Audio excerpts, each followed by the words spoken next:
الرئيس عبد الله واد. Greetings to my brother Abdul Wad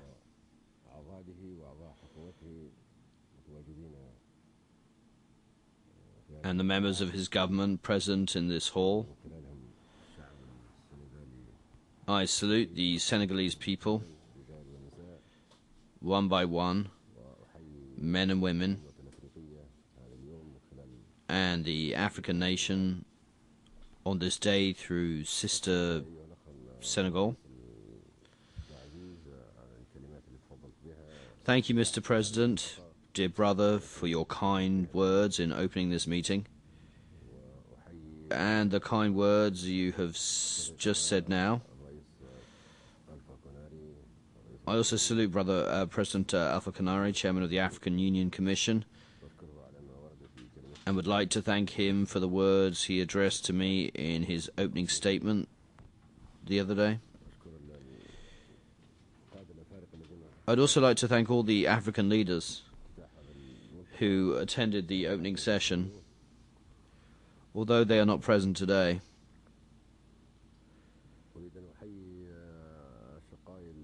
Finally, I would like to salute my brothers, the African intellectuals, and thank them most warmly. I am very happy and proud that they are present and have responded to the invitation addressed to them by our brother Abdullah Wad, who is indeed a teacher, an intellectual, a revolutionary, and a leader of the popular opposition which assumed power in Senegal. He understands intellectuals, their mission, and their role. Hence, I thank him for proposing this idea, which has now been put into effect. I supported him in Lomé when he proposed it, because I knew it was a useful idea proposed by President Abdullah Wad, someone who is committed to Africa, a scholar of history, an intellectual. I say this because culture is the problem of the Third World. It is uncultured rulers who are the main cause of the lagging development, advancement, and the progress, democracy, and stability in the Third World. Culture is very important for leadership.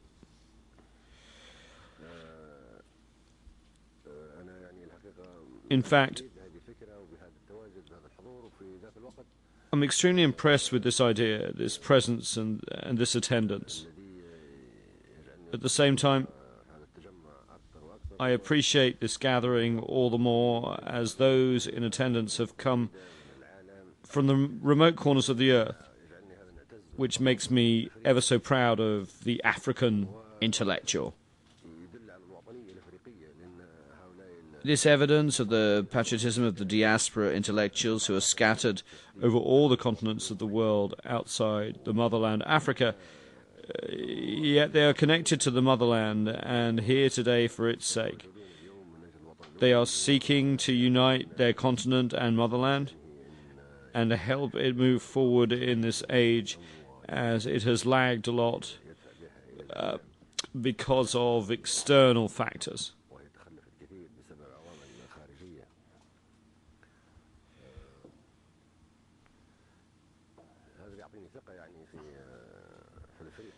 This gives me the confidence that the African, no matter how far removed from his country, is always attached to it. I'm sorry I was not able to attend for reasons well known to my brother, President Abdullah Wad, although I would have liked to be with you. However, through this intervention, I want to present some brief theses without going into the details. I'd like to propose them to you for your inclusion in your program. Of course, I welcome you in your country, Libya, at any time and in any capacity, whether through your representatives or by your own attendance. I feel that Africa is getting united now and seeking its place under the sun, among the nations. It was a well-known tragedy that it was demeaned, enslaved, and treated brutally by the racist white Westerners. First, we faced the problem while building the African Union. I would like the intellectuals to solve the problem of language in Africa now, which is a serious, difficult, and basic problem. We use two languages, an official language and a popular language. The official language is that of colonialism: English, French, Portuguese. And the popular language is the unofficial language we speak, which compromises all the African dialects that amount to 800 to 1,000 dialects. The official language you speak is written and has an alphabet, while the authentic, popular African language is not written. One of the dilemmas we are facing is that the popular African language, the language of the ancestors, is not written and lacks an alphabet. This is a problem that we have to solve, but not by using the Latin alphabet and incorporating it into the African language, for it will corrupt it. It must be ruled out as of now. All the non-Latin languages which have used the Latin alphabet have corrupted both it and the language, as the language was no longer capable and could not conform to that alphabet, as we have seen in the Turkish language and some of the states that adopted the Latin alphabet, such as Russia and other countries. However, the Chinese, Japanese, and Arabic characters fully conform to the meaning of the language. If I were to write Arabic using the Latin alphabet, the meaning would be utterly lost, which is why we must rule out the Latin alphabet completely. However, we must think of our mother tongue, which is the responsibility of African intellectuals at home and abroad, in the diaspora and in the motherland. On the one hand, how do we make African languages written languages, and how do we unite them on the other hand? We cannot speak 800 to 1,000 languages. How can we teach them to our children? I believe you should solve this problem by choosing 3 or 4 dominant languages to be taught in all African schools and be mandatory, even for states themselves. This is what Africans want, and in this way no ruler or government can shirk this decision. Language is important because we can only relate to our African region's culture, heritage, arts, music, and folklore through the languages of the ancestors.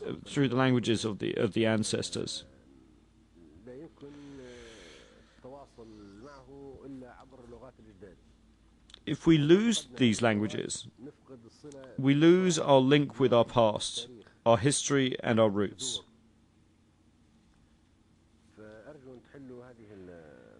I hope you will be able to solve this dilemma.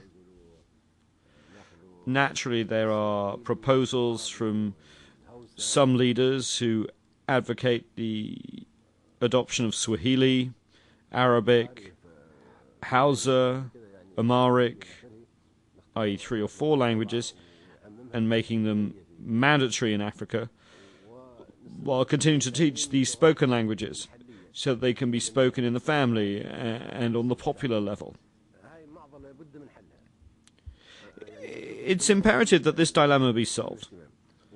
And I hope you will accord it your full attention, because otherwise we will lose our past and be suspended in the air without roots. The second thing is African religion. It's a shame that it was said that Africa only got to know God after Western colonialism or after adopting Christianity. This is shameful and a major historical fallacy, as you intellectuals know this. How can it be that Africa only got to know God after the Berlin Conference in 1885? Africa had known God before Berlin was even built, and before Europe was inhabited. Africa knew God. I did a study of African theology and African religions. And in that study I found that African religions, contrary to what is said about them, are not pagan. These are monotheistic religions, like the religions of Abraham, peace be upon him, with whom religion began and was concluded with Muhammad, the last of the prophets. African religions are monotheistic religion. I drew a comparison between the Quran and African religions and discovered that they are monotheistic religions that are consistent with Islam to a great extent. I found the glorious names God cited in the Quran in African religions. In Islam, among the glorious names of God are the One, the Lord of Majesty, the Dependable,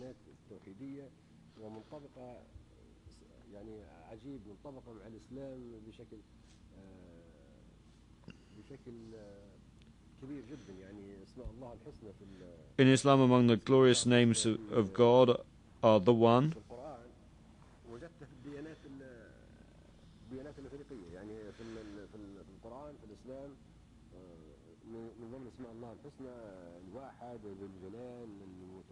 The Lord of Majesty, the Dependable, the Creator, the Bestower, the Possessor, the Lord of Heavens, the Supreme, the immemorial, and the Originator.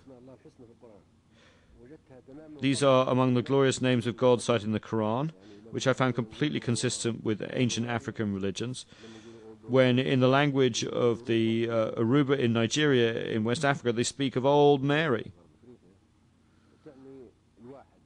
It means the One, the Lord of Majesty, the Eternal and the Dependable.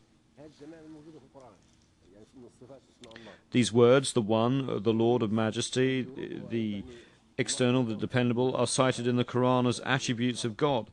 Aris in Yoruba means the sole source of existence, which is the same meaning as the first creator, and Jobi in Tubuka in Malawi means the bestower, as in the Quran.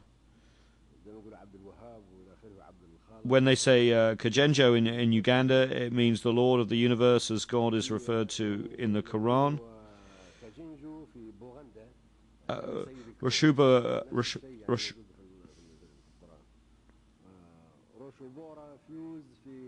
Roshobura Fuz in Burundi means the Lord, as in the Quranic verse, Lord of the Day of Judgment.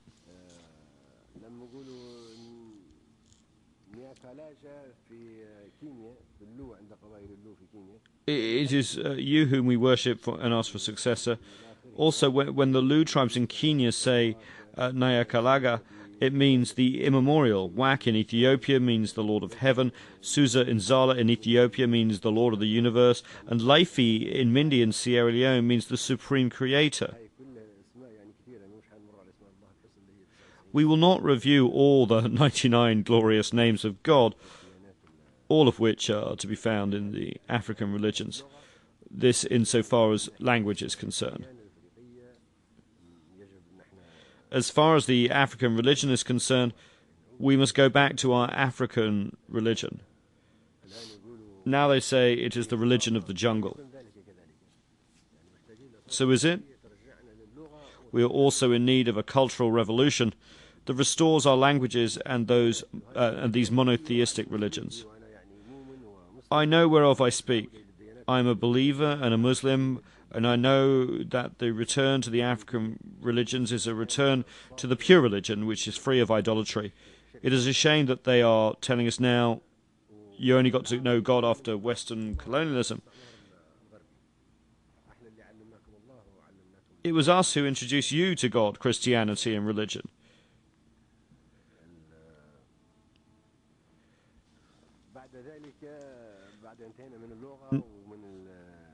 Now, having addressed African language and religion, we come to other things that are not comparable morally, but are nevertheless important. We come to the African habitat, the African cottage. I wish that intellectuals and architects would develop a program to prevent the disappearance of the African cottage. The African cottage must not be allowed to die out and be replaced by cement, concrete, and buildings that are suitable for Scandinavia, the Eskimos, Iceland, Greenland, and Alaska. We should not bring these to Africa because they're not suitable for us. It is the African cottage that is suitable for the African environment, the African climate, and African customs. It is inexpensive since it's built with readily available local materials, and the family builds its own cottage by itself. We have lived in cottages for centuries without experiencing any harm. On the contrary, we are very healthy. The cottage is sanitary and needs no air conditioners that we have to buy from Europe or gas that's injected into the air conditioners. Also, it does not need any artificial ventilation because it's naturally ventilated. I hope that every African cottage will be preserved and that the studies would be undertaken in regard to the environment and the heritage, because that would help preserve the African cottage. The reason is that I have visited by land many African regions in West Africa, Central Africa, East Africa, and Southern Africa. I travelled by car, and I would see the cottages, visit the villages, check out their inhabitants, and sit with them. I found out that each member of the family has his own cottage. There was a kitchen cottage, living quarters cottage, and a cottage for the animals elsewhere. When I jokingly told African we could give you a fancy car, like a Cadillac, a Mercedes, or a Rolls-Royce, he said, "I have no need for a car."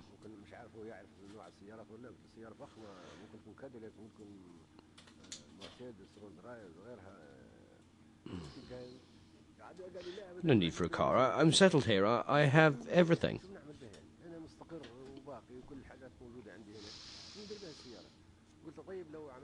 Then I said, "Fine. What if we build you a paved road?" He said, "What would I do with a road?" "Leave the land as it is. I have fruit trees. I grow grains. I have some animals that live under the trees. When I need water, the river is nearby. If I were to build him a paved road, provide him with a car, and build him a house of concrete, we would probably destroy him and introduce him to the inferno of concrete. Please preserve the African cottage.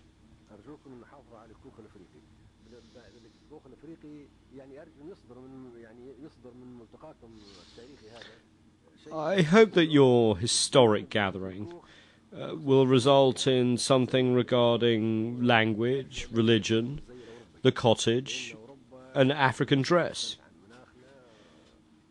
I hope that we will not replace African dress with European dress, because European climate is different from ours. Their buildings are different from ours. We walk on foot and ride beasts of burden while they board satellites and trains. When we have an African astronaut, he will be dressed like an astronaut. But now our children, our women, our elders, and our kin must insist on African dress, which was designed to suit the African atmosphere and the African environment. Please do not westernize it one day, because we will be deformed. Our religion was deformed. Our language was deformed, our habitat may be deformed, and then our dress will probably be deformed, after which they will change our food, beverage, and cuisine. Our African cuisine and our African food must stay the same, and we should not be dazzled by America and Europe. We go to their restaurants there and see them eating roaches and frogs and prepare all kinds of dishes which suit them and do not suit us. There is food in Europe which, if we in Africa were to eat, we would possibly die. I was once in Britain in 1966 attending a course as a lieutenant, and I heard people in England telling their children, don't eat pork in months which lack an R, which are May, June, July and August.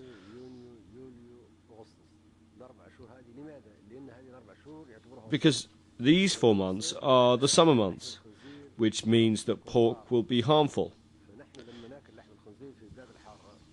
When we, in a hot climate, eat pork, it could cause us great harm, as can be proven medically. African cuisine and African food suit us and suit our nature and our environment.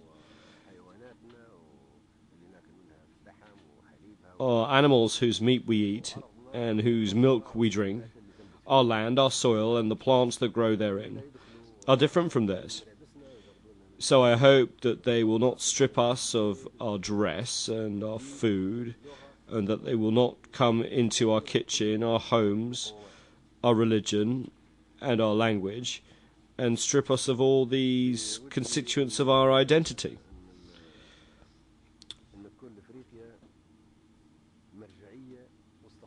I would like Africa to have a frame of reference and stability, and I have written about that.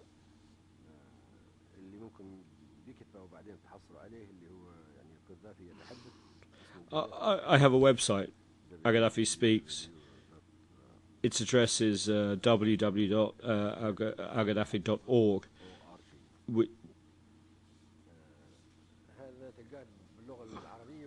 which you can address in Arabic, English and French.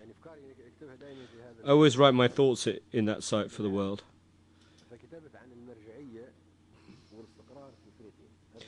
I've written about authority and stability in Africa, and I hope that you'll read it. Africa needs authority and stability. As you know, Africa, after colonialism, experienced a phase of liberation at the hands of great leaders like Nkrumah,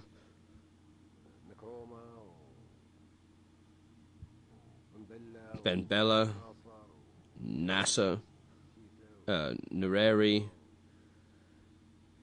Lumumba, Modibo Keita and Kaunda. Those leaders were the founding fathers of the Organization of African Unity.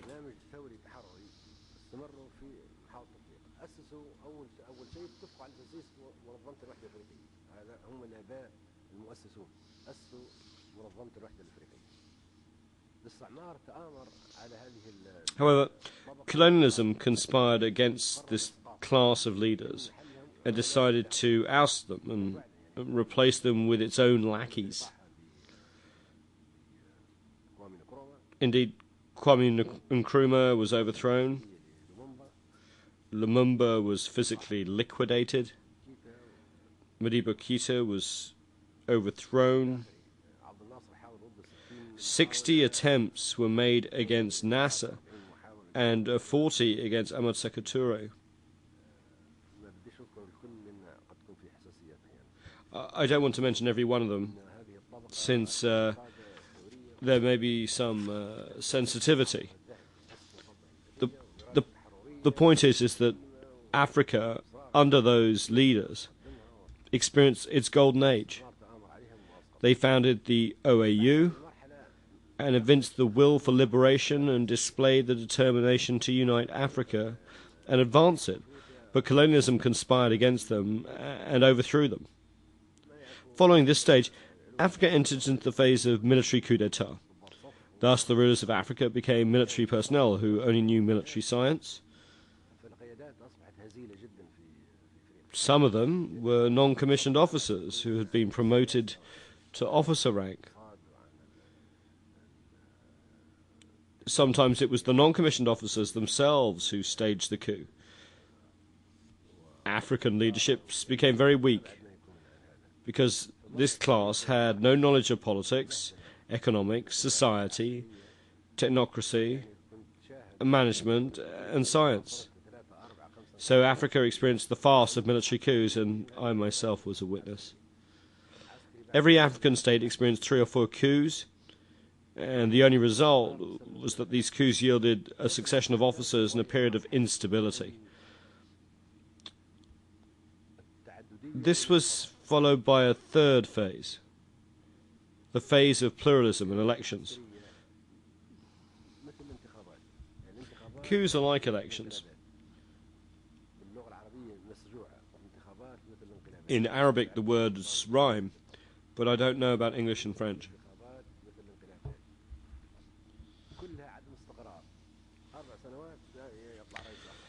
This led to more instability, with one president following another every 4 years. Also, some constitutions limit the president to 2 terms. Assuming that the president is good, then why should the will of the people be reined in after 2 terms? If the people want him, he must be given a chance.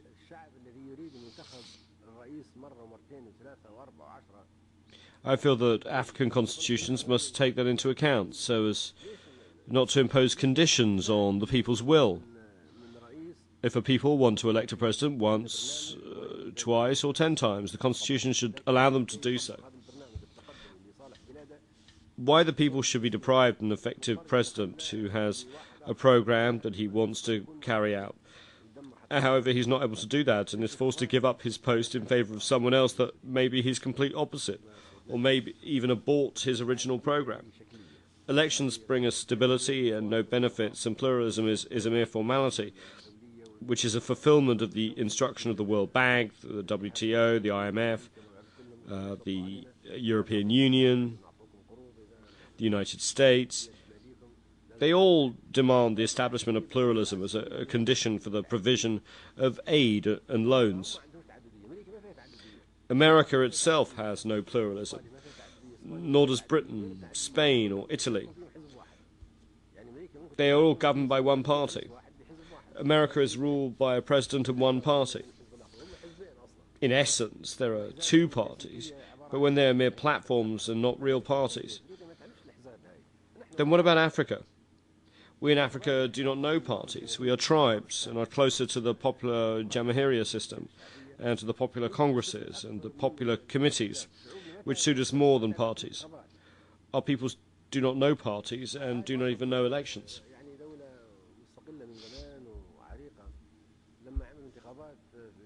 Egypt, for instance, has long been independent, yet when elections were held in Upper Egypt, a citizen was asked, "Who are you voting for?" And he said, "Said Zaghloul." They said Said Zaghloul died in 1920, but was still on the mind of the people. In a nearby African country, they distributed pictures of the candidates so that people can identify them when they see their pictures on the box.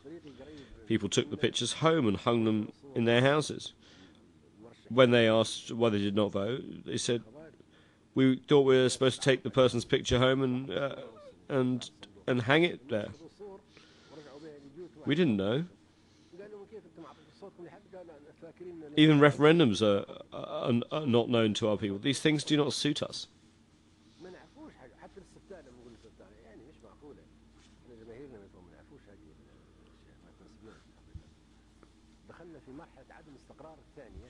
The truth of the matter is that we have embarked on another phase of instability. This is the phase of elections and pluralism.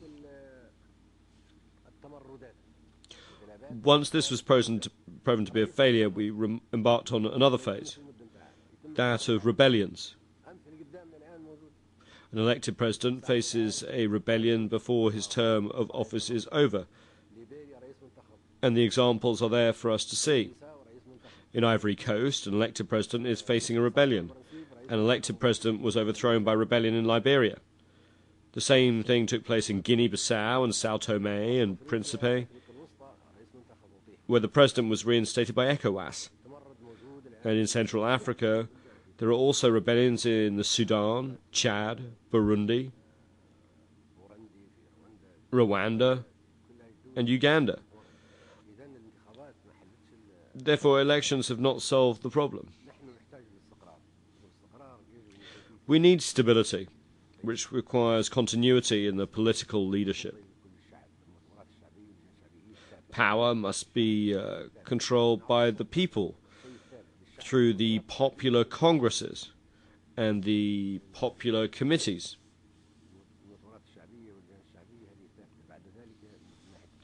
It is the masses and the popular congresses and the popular committees which are stable. However, there must be an authority which is necessary when there is a malfunction, as did happen in Sierra Leone, Liberia, Central Africa, and Burundi. In some countries in the world, as you know, there is a king and a queen who is not part of the executive or legislative branch of government, but is a reserve authority who is the arbiter when these branches disagree.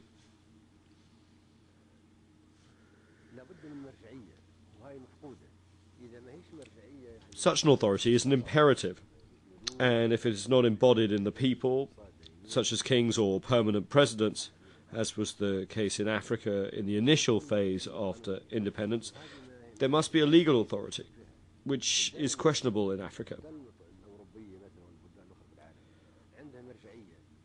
European countries and other countries in the world have an authority, either royal or presidential, which has no relationship with the executive, legislative, and judicial branches of government.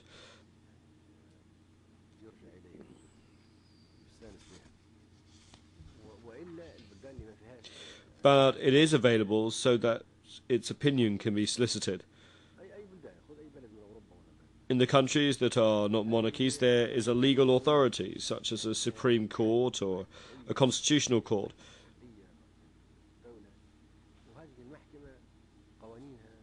Their decisions are binding. We, however, don't have such courts and cannot establish an impartial, stable court whose decisions are binding. A government would establish a court that owes allegiance to it. Hence, there must be an authority.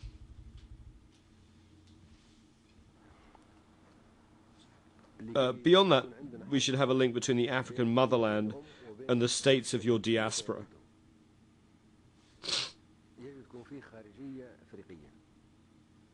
There must be a united foreign policy, a united economy, a united defense, which would lead in the final analysis to a united negotiating position. President Abdullah Wade told you the other day that when foreign companies came to attempt to oil exploration in the Senegal, they said, "We'll explore for oil provided the company gets 85% and Senegal gets 10 or 15. So he told them, no, this is the case. Let the oil remain underground for posterity, which will be better positioned to negotiate the reverse, so that Senegal will get 80% and the company will get 15 or 20%. This is a sound, correct position. This has been the situation in Libya before the revolution and was reversed afterwards. But the problem is that each African state separately does not have a strong negotiating position.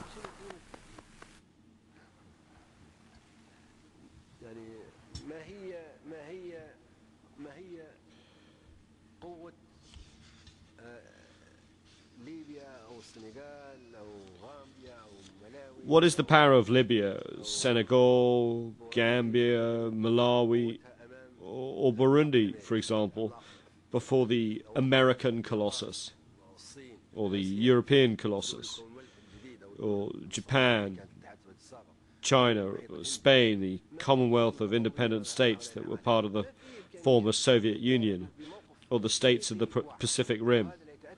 What is our negotiating power before these giants? We will have no prospects except through a strong negotiating position.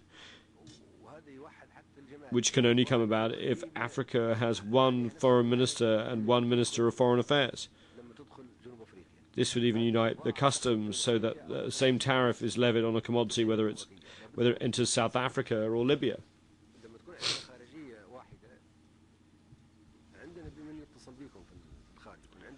When there is one foreign ministry, you can be contacted abroad through one tool.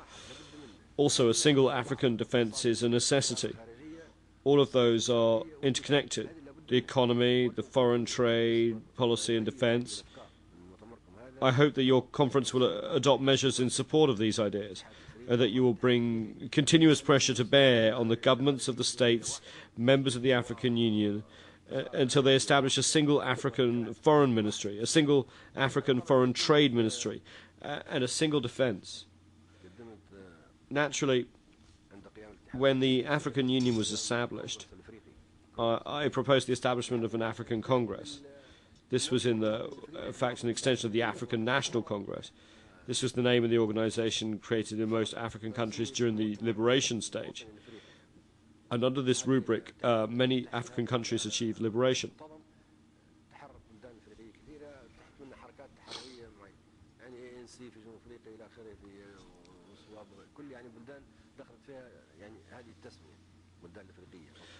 From these historical designations, I took the name of the African Congress.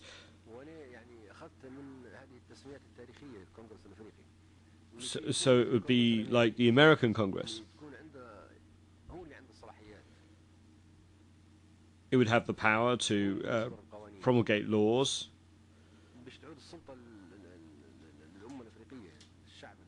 So that the power would revert to the African nation, the African people, to the ordinary African citizen member of Congress. Unfortunately, they established an advisory African parliament without any powers.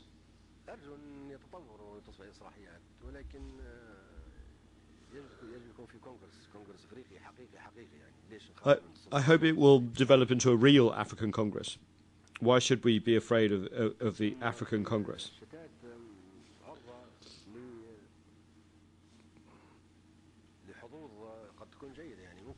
You in the diaspora may have good prospects. One or several of you may occupy important positions in the USA, Latin America, Central America, or Europe. However, I noticed that when a black person attains an important post, he fails to meet our expectations and exaggerates his embrace of European culture or American culture to the point that he becomes more of a Yankee than the Yankees themselves. In other words, he becomes more royalist than the king. Why should we curry favor with them? We have before us the example of the Jews in America. Is very loyal to the state, and they unilaterally established in 1948, which they call Israel, and they harness all the resources of the state to support that statelet.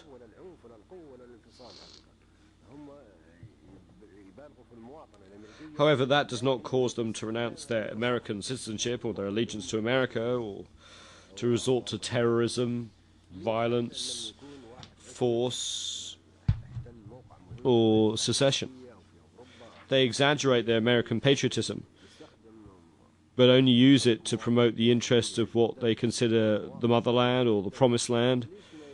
Why is it that when a black man occupies an important position in the US or Europe, he does not use his citizenship of that country to promote the interests of his motherland, Africa?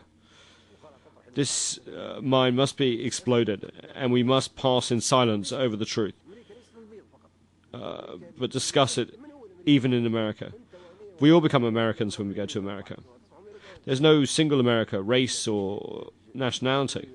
Americans are the Africans, the Indians, the Chinese, the Europeans, and everyone who goes to America and becomes an American.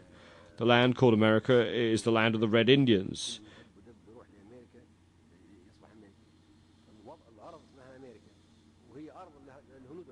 And the land of the Red Indians who are neither Yankees nor white.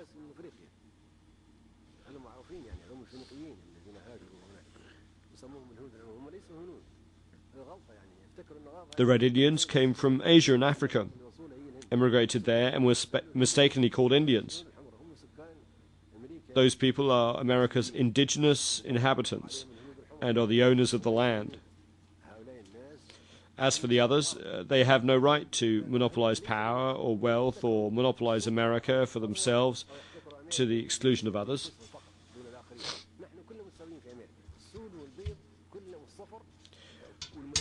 We are all equal in America, black, white, yellow, and colored. America belongs to us all, because all the peoples made America.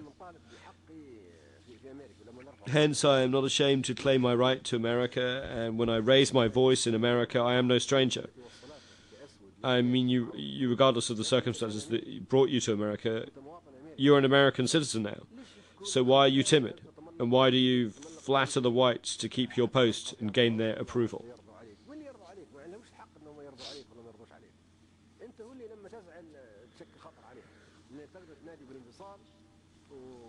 When you are discontented, you pose a threat to them, because you can call for secession and seek vengeance, because they took you out of the motherland like an animal and shipped you on ships like a slave.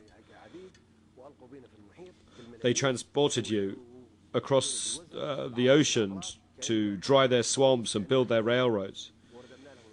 It is them who should flatter us, because it was them who visited horrors upon our ancestors and thought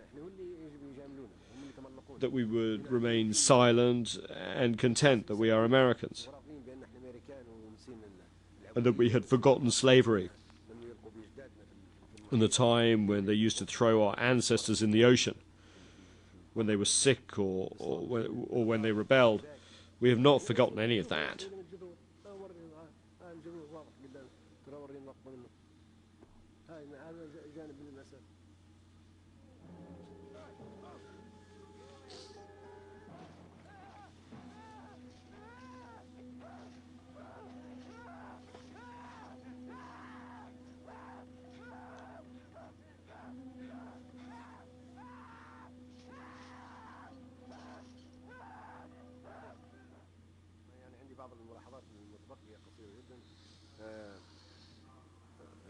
I have a few remaining very brief remarks.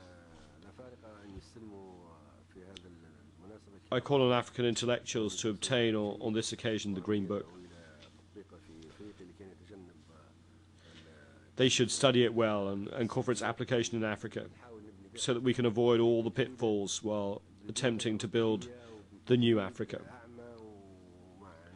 We should do so without blind imitation, since our environment is not suitable for social, economic, and political imports.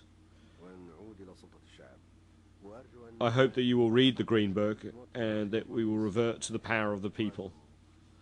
I hope that as a result of this conference, brothers, President Wad and President Kanare, assistance will be extended to our African brothers in diaspora to help them form an association or an organization that we can contact, so that we will not remain as dispersed individuals in the diaspora.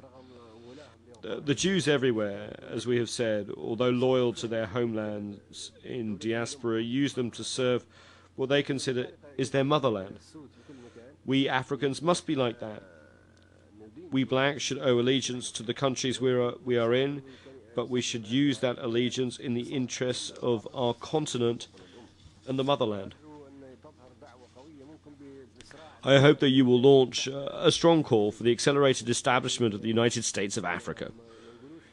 Therefore, we should not say that African states are too numerous and difficult to unite. On the contrary, our size is equivalent to the size of one state. Beyond that, we are one nation, one color, one race, and form one language. We hope that one religion and one identity, and do not accept something called racial ethnicity. There are no races in Africa, but a single African race. Even though who came here from somewhere else and settled in Africa become African at the end of the day. Even the Arabs who came to North Africa are now Africans in spite of themselves. Some Arabs who came 5,000 years ago, who are Arab Berbers, and the Arabs who came after Islam 1,000 years ago, turned black later, and they are Africans, like the peoples who came before them. Many peoples come to Africa and do not know now that they are of Arab origin. There are Indians and Indonesians who now say we are Indians or Indonesians, but they say we are African. You should promote the single African language, the single African foreign ministry, and help accelerate the establishment of the United States of Africa.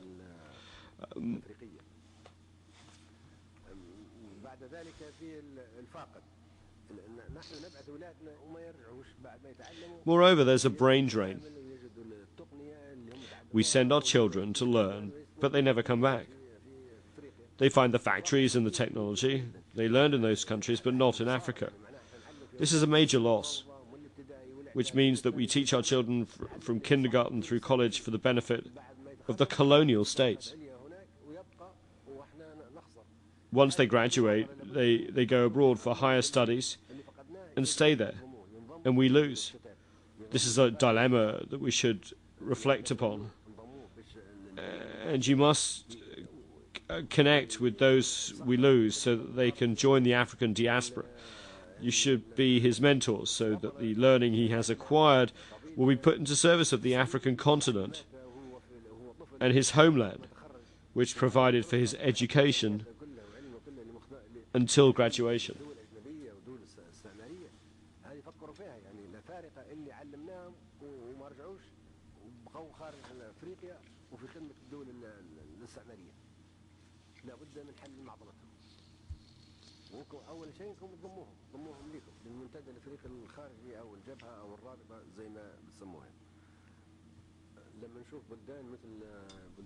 We see countries like Australia and some other countries in the Americas where the Africans are the indigenous people,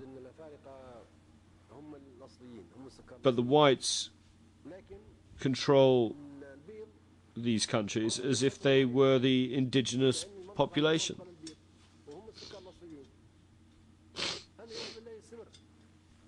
This situation cannot be allowed to continue. How can we present in the islands around Africa and in many countries over a wide diaspora and still remain as foreigners in the USA? Australia, Britain, the Canaries, the Malvinas and Reunion.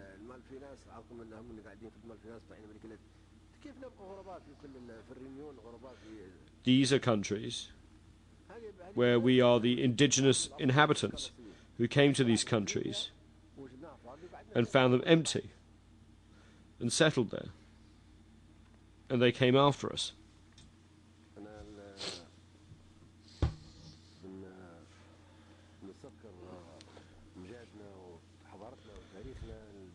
I want to recall our glories, our history and our civilization in order to be equipped to face the challenges and have self-confidence. We are not slaves and knew God before they did. We had civilizations that predate theirs. We recall the Yoruba Empire, the Congo Empire, the Dahomey Empire, the Mali Empire, the kingdoms of Ashanti, Savannah, and the Kinara.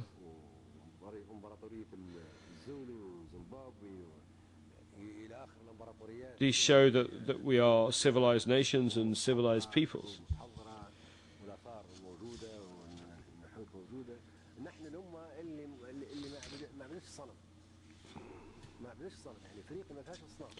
I salute this gathering, and I'm proud of you. I reach out to you and would like to tell you that your sister Libya is at your service.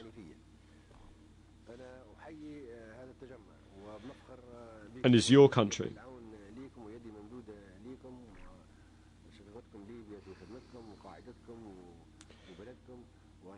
I salute my brother, President Abdullah Wad, that intellectual, dynamic leader, and Professor Kanari, who appreciates intellectuals.